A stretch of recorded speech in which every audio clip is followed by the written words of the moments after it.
සුබ දවසක් ඔයාලට. අද මේ මැග්නීසියම් ලෝහය ගැන පොඩි දෙයක් කියන්න හිතුවා.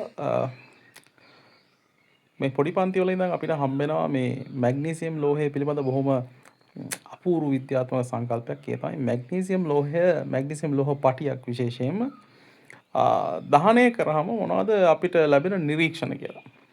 එතකොට මැග්නීසියම් පටියක් ඇත්ත වශයෙන්ම දහනය කරාම අපිට බලා ගන්න පුළුවන් දීප්තිමත් සුදු පාට දැල්ලකින් මැග්නීසියම් පටියක් දහනය වෙනවා. මෙහෙම දහනය වෙලා අවශේෂයේ විදිහට අවසානයේදී සුදු පාට කුඩක් ඉතිරි වෙනවා.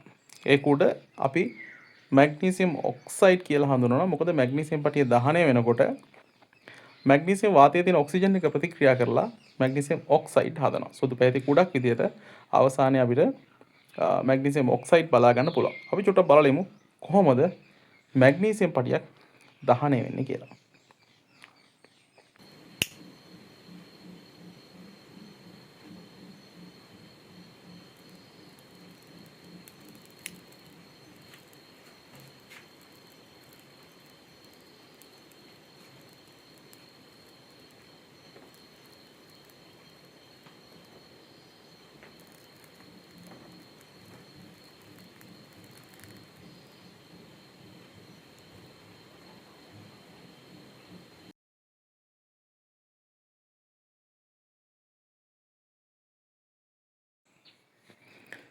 මේ ඔයාලා දකින්නේ දහනය වුණාට පස්සේ ඉතුරු වන සුදු පාට කුඩ. අපිට මේකේ තව නිරීක්ෂණයක් අපි කතා කරන්න ඕනේ. ඒ තමයි මේ සුදු පාට මැග්නීසියම් ඔක්සයිඩ් වලට ජලය දැම්මොත් මේක ජලයත් එක්ක ප්‍රතික්‍රියා කරලා මැග්නීසියම් හයිඩ්‍රොක්සයිඩ් හැදෙනවා. මැග්නීසියම් හයිඩ්‍රොක්සයිඩ් ඉතා හොඳින් ජලයේ ද්‍රාව්‍ය නැහැ. මද වශයෙන් ජලයේ ද්‍රාව්‍යයි.